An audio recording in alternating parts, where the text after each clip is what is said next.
Hi friends, అందరికీ నమస్కారం. నేను మీ కొండా మోహన్. రామోజీరావు గారు ఇక లేరన్న వార్తతో మనసు చెదిరిపోయింది. రామోజీరావు గారు ఎంత పెద్ద వ్యాపార దిగ్గజమైనా వారు తెలుగు భాషకు, సంగీత సాహిత్యాలకు చేసిన సేవ నభూతో నభవిష్యతి అనడంలో అతిశయోక్తి లేదు. అందుకే అస్తమించిన ఆ అక్షర భాస్కరుడికి నా అక్షర నివాళి ఈ చిన్న కవిత.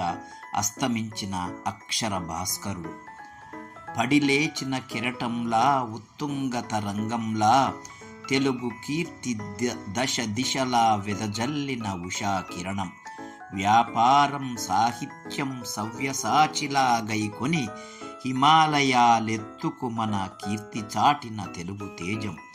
మార్గదర్శితో ఎన్నో కుటుంబాల పొదుపు నేర్పి ఈనాడుతో ప్రతి ఉదయం నిజాలపై నిగ్గు తేర్చి తెలుగువారి వంటల ప్రియ రుచులు ప్రపంచాన తెలిపి తెలుగువాడి కీర్తి చాటే రామోజీ ఫిల్ము సిటీ కట్టి. తెలుగు వెలుగు జిలుగులాడ ఈ టీవీ ప్రవేశపెట్టి పాడుత తీయగా అంటూ సరిగమలతో స్వరం చేర్చి రైతన్నల కొరకు తపన చెంది అన్నదాత తెచ్చి వ్యాపారము నందు మానవీయతకై పాటుపడెను.